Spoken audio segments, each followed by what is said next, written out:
Thank you so much, Prime Minister, and can I thank you for the very warm welcome here in Papua New Guinea, and in particular, I thank you for the extraordinary honour of being the first foreign leader to address the PNG Parliament today. I regard that as one of the great honours of my life, and it is a great honour that you've given Australia, and it says something about the friendship between our two nations. As your close neighbour, it is appropriate that we've been in considerable contact with each other since my election as Prime Minister. We, of course, met in Suva at the Pacific Island Forum. We sat next to each other at the Prime Minister's 13 men and women's games in Brisbane. We travelled together to Tokyo, and then we had a bilateral meeting and engagement again in Bangkok at the APEC meeting.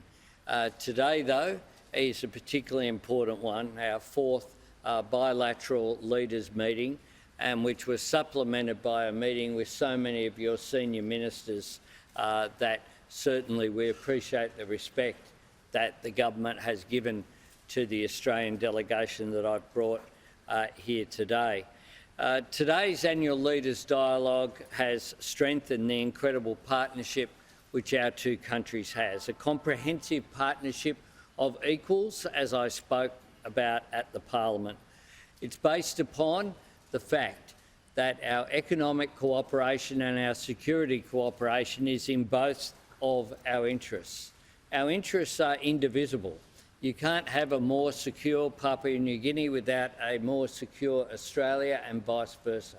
We have an interest in increasing our trade and our economic relationships, and Australia has a direct interest in supporting the economic development and lifting of living standards here in Papua New Guinea. I'm very pleased that Prime Minister Marape and I have agreed a joint statement of commitment to enter a bilateral security treaty. We've agreed on a concrete timetable going forward that negotiations will be concluded by the end of April, and we hope to have a signing in June, a key outcome of the meeting today. As part of those discussions, we also directly discussed the way that we could provide more cooperation on law and order and policing issues. We've recognised that our work together to build major ports, roads and electrification projects across Papua New Guinea are important, and we will examine potential new trade agreements, including how we can work together to expand PNG's agricultural production, including providing further support for biosecurity issues here in PNG. There are now more than 1,000 Pacific Labour Scheme workers from PNG in Australia, and we support Prime Minister Marape's ambition to deploy some 8,000 workers to Australia. Today we spoke about that being not just in agriculture but in the care sector as well. That is in something that brings benefit to Australia, providing skilled labour and non-skilled labour in areas of need, but it also provides economic assistance to Papua New Guinea as well. I'm pleased that Papua New Guineans will have the opportunity to move with their families to Australia under our new Pacific Engagement Visa.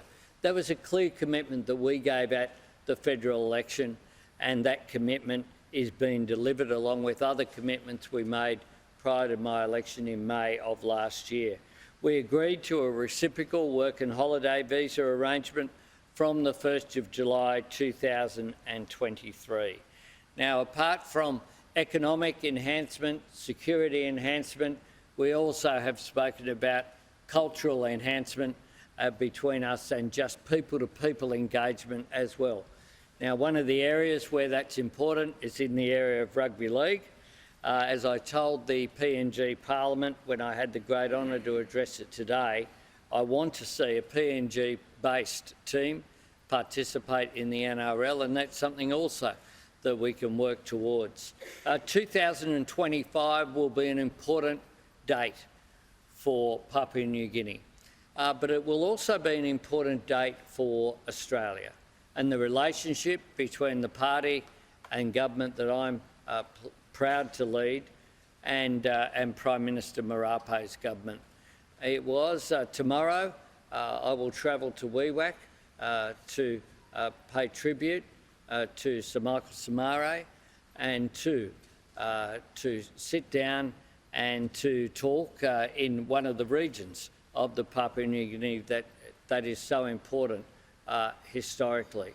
The leadership and PNG's rise to independence is very important, very important. It's something that since then we've been building the relationship, but I'm very confident that in the next couple of years we will build an even stronger relationship between our two nations.